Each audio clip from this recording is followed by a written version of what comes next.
É Preciso Agir, um poema do Bertolt Brecht. Primeiro levaram os negros, mas não me importei com isso, eu não era negro. Em seguida levaram alguns operários, mas não me importei com isso, eu também não era operário. Depois prenderam os miseráveis, mas não me importei com isso porque eu não sou miserável. Depois agarraram os desempregados, mas como tenho meu emprego, também não me importei. Agora estão me levando, mas já é tarde. Como eu não me importei com ninguém, ninguém se importa comigo. Meu nome é Henrique Schneider, eu tenho 55 anos. Eu nasci, moro e escrevo em Novo Hamburgo e advogo em Novo Hamburgo também. Eu sou sócio de um escritório de advocacia desde 1993, um escritório de advocacia que trabalha fundamentalmente com direito sindical. Nós fazemos a defesa coletiva de direitos de trabalhadores, assessoramos diversas entidades de sindicatos de bancários, sindicatos de trabalhadores da indústria calçado e, enfim, temos esse trabalho e também assessoramos, nosso escritório assessora eventualmente movimentos sociais, certo? E trabalhamos inclusive, como a gente diz, pro bono, ou seja, gratuitamente para alguns movimentos sociais quando necessário. Certo? Essa é a minha condição, o meu cotidiano de advogado. E eu tenho também esse meu cotidiano profissional, que é uma carreira profissional, certo? Além do meu cotidiano de vida civil, certo? Meu cotidiano de pai, meu cotidiano de alguém que participa de diversas entidades, de diversos movimentos, alguém que tem uma vida social e muitos amigos, enfim, né?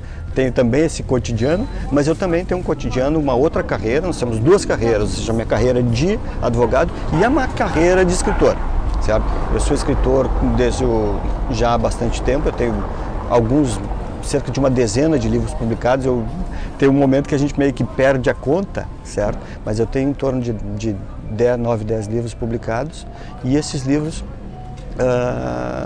geram também uma condição profissional e uma condição de, entre aspas, militância que é muito profunda, certo? Eu sou fundamentalmente um romancista, a maioria dos meus livros são romances, certo? Mas tenho também um livro de contos, né? Na verdade uma coletânea de contos publicada pela editora Dublinense, que reuniu uma série de contos que eu publiquei ao longo de 15 anos num jornal de grande tiragem da minha região, chamado ABC Domingo, um jornal, não sei como é que está agora, mas tinha em torno de 60 mil exemplares, certo? Saía todos os domingos e eu escrevia um pequeno conto por semana. E houve uma reunião desses contos, então eu tenho esse livro também, mais um livro infanto-juvenil, certo? Mas fundamentalmente o meu campo, o meu métier, onde eu gosto mais de atuar, é na narrativa longa, certo? É ali que eu trabalho melhor. O meu livro mais vendido, digamos assim, é o Grito dos Mudos. O Grito dos Mudos teve 5 edições pela LPM e está na 3ª edição pela Bertrand, né? E ele fala justamente, é um livro que é entre aspas, quase visionário. Eu brinco que ele fala da questão, ele aborda de uma forma muito específica duas questões, a questão do desemprego e a questão da substituição do homem pela máquina, certo? E o respeitável público, também, o Grito dos Mudos venceu na época um prêmio bem grande chamado Prêmio Maurício Rosenblatt de Literatura. Bom, o Prêmio Maurício Rosenblatt de romance, na verdade.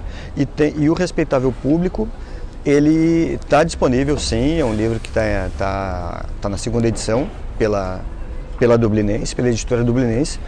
Inclusive ele faz parte agora, o contrato foi recentemente assinado, que é do PNLD, o PNLD literário, na verdade, Plano Nacional de Livro Didático na área de literatura, certo? A Dublinense escreveu 4 projetos e o Respeitável Público foi um dos projetos aprovados. Então, está sendo distribuído meio que nacionalmente, que é uma coisa bem legal.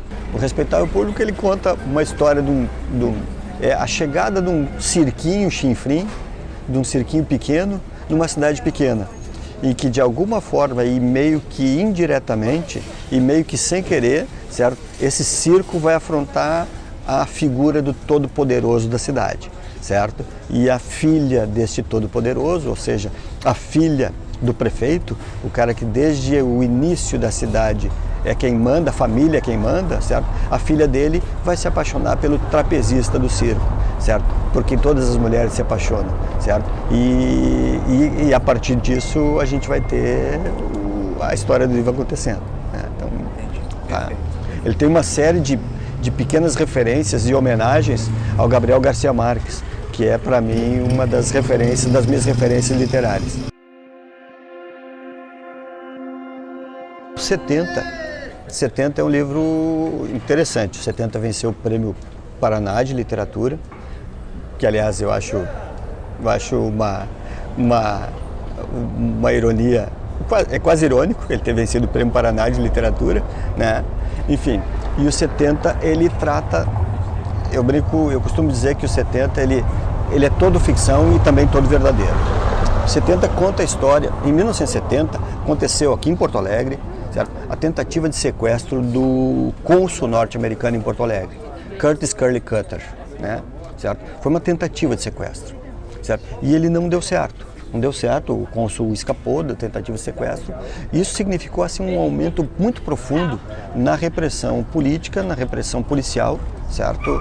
Que, enfim, uma repressão direta, assim, certo? Isso significou que os sequestradores, ou aqueles que tinham tentado sequestrar, os militantes que tentaram sequestrar, certo? Os bárbaros, terroristas, assassinos, que eram como eram considerados, eles precisavam ser presos, certo? E eu conto a história do Raul a partir disso. O Raul é um bancário absolutamente despolitizado, alguém que tem a vidinha do trabalho para casa, da casa para o trabalho, a vida dele é isso e nada além, certo? Eventualmente tomar uma cerveja com os amigos, ir no cinema com a namorada, fazer umas coisinhas de nada, ou seja, aquele cidadão absolutamente fora, certo? E o Raul é confundido com um desses militantes, certo? Ele é confundido e ele é preso por engano e torturado de verdade. Ele é levado para um desses centros clandestinos de tortura que tinha aqui em Porto Alegre, tinha em várias cidades, certo? Então, ele é levado para um desses centros e ele fica durante em torno de 10 dias, certo? Preso, sendo torturado em mais de uma sessão e sendo obrigado a confessar algo que ele não tem a menor ideia, certo? E é solto depois que descobrem ou se dão conta de que efetivamente o nome dele é efetivamente Raul, não é um codinome, que ele é efetivamente alguém que não sabia de nada que estava acontecendo. Ele é solto, certo? Solto como podia não ter sido solto, né? Solto como porque ele estava no centro clandestino, ninguém sabia onde ele estava, ou seja, a vida deles estava nas mãos daqueles que o torturavam, que poderiam depois disso soltá-lo ou poderiam simplesmente desová-lo, como efetivamente aconteceu, certo? E aí então o que acontece? Ele é solto e ele é solto exatamente no mesmo dia em que o Brasil disputava com a Itália o final da Copa do Mundo de 70, certo? Que aliás, eu como gosto de futebol, digo que foi um jogão de bola, certo? Enfim, o Brasil jogou uma seleção bonita de ver e era, de alguma forma, uma espécie de ópio do povo mesmo, né? Quer dizer, e ele é solto de uma forma muito simbólica neste dia. E ele é obrigado a assistir o jogo de uma maneira que ele efetivamente não gostaria. Eu escrevi esse livro fundamentalmente por duas razões. Primeiro, pela necessidade de falar sobre esse tema e segundo, por medo. Medo. Eu acho que é importante falar um pouco sobre esse medo. A necessidade de falar sobre esse tema está vinculada ao medo, certo?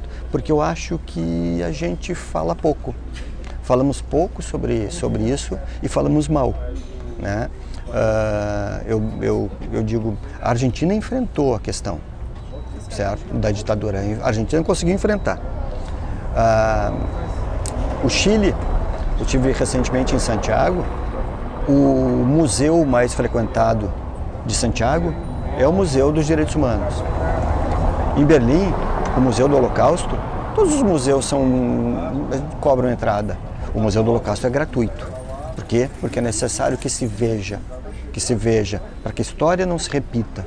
Quando a gente diz aquele lugar comum da história se repetir como farsa, tem alguns episódios históricos que na primeira vez já são farsa, certo? Não, tu não repete ele como farsa, ele já é farsa na primeira vez, certo? Então, a necessidade de falar sobre isso. E eu acho que a literatura atual tem, nos últimos tempos, quem ha falado pouco. É paradoxal que na própria época da ditadura, certo? A literatura falava mais sobre o tema, era mais urgente. Mas nos últimos tempos, de alguma forma, a partir do momento que a gente tinha, entre aspas, estabilidade institucional e direitos mais conquistados, certo? A literatura, de alguma forma, também se acomodou e começou a falar um pouco sobre o seu próprio umbigo, né? E eu achei que precisava ter um pouco, a gente tinha que dar umas chacoalhadas, então, né? Então a necessidade de falar sobre isso, dizer, olha, isso aqui aconteceu, né? E a outra questão é o medo, porque naquelas manifestações que começaram com os 20 centavos e tal, e acabaram no final das contas, culminando com o golpe na presidente Dilma Rousseff, certo? Que alguns ainda tentam chamar de impeachment, mas está cada vez mais evidente que foi um golpe, né? Certo? Bom, aquelas manifestações, a gente via aquele monte de gente de tudo quanto é jeito, fazendo dancinha e tudo mais, certo? E a gente via aquelas senhorinhas tão simpáticas, aquelas vovós que podiam estar na propaganda de margarina ou de viagem para a terceira idade, essas coisas todas, aquelas vovós, sabe, carregando cartaz, vestindo a camiseta, homenageando um dos maiores torturadores da história, que é o Carlos Alberto Brilhante Ustra, esse mesmo que foi homenageado pelo atual ocupante da presidência da República, né? Bom, então o que acontece? Essas pessoas estavam lá com as suas camisetas e tal, e estavam portando faixas dizendo, por que não mataram todas? O erro da ditadura foi só torturar e não matar, como se a ditadura não tivesse matado e como se torturar fosse pouco, né? Por que não mataram Dilma? Né? Algo nesse sentido, ou seja, incentivando um discurso de ódio que era profundo, certo? Mas o que mais me assustou não foi isso. O que mais me assustou foi ver uma molecada que já nasceu num Brasil com mais direitos, com mais estabilidade, ou seja, um Brasil mais inclusivo, sem que a inclusão dos direitos dos demais representasse em qualquer momento a exclusão dos direitos de quem já tinha. Eu costumo dizer, eu Henrique Schneider, eu sou branco, eu sou homem, sou hétero, eu tenho tudo, eu já nasci com todos os meus direitos garantidos. Todos, certo? Agora, a possibilidade de duas pessoas do mesmo sexo casarem, em nenhum momento desfaz o meu direito de casar também, certo? É só uma inclusão, certo? E aí eu vi naquele momento, eu vi aquela molecada de 17, 18 anos dizendo que na ditadura era melhor. Ou seja, as pessoas, uma molecada indo para a rua, pedindo a intervenção militar e pedindo a ditadura, e naquela época que se podia sair para as ruas, que não tinha corrupção. Quem disse que não tinha corrupção? Quem disse que? Né? Tinha, sim, claro que tinha, só não se podia falar, né?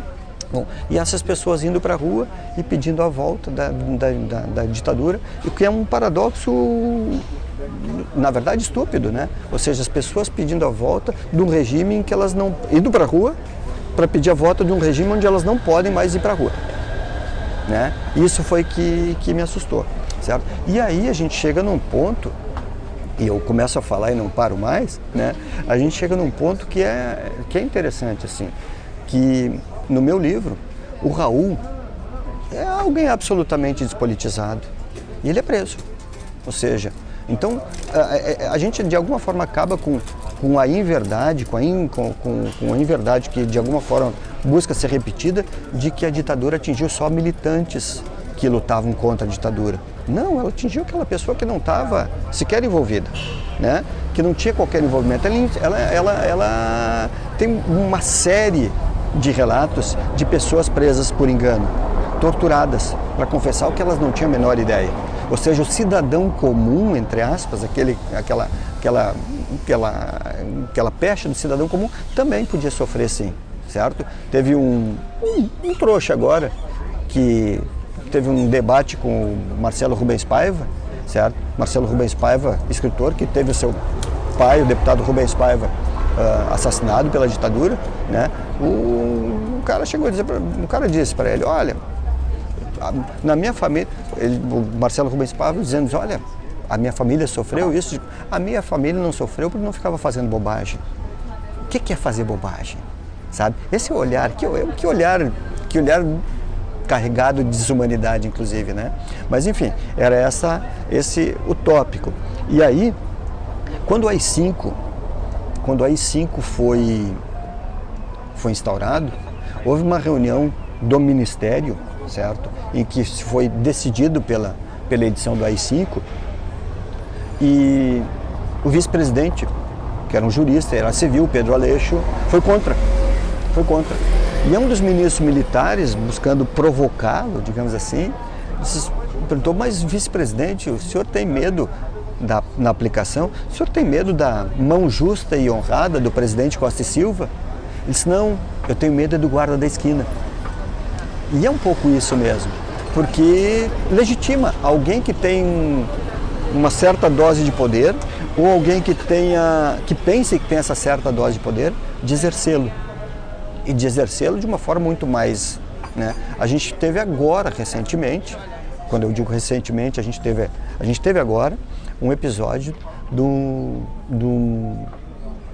rapaz que num jogo de futebol foi preso porque estava gritando palavras de ordem contra o presidente, né? A gente teve, numa história recente, um estádio inteiro mandando uma presidente, vocês sabem para onde, certo? Sem que nada disso tivesse acontecido.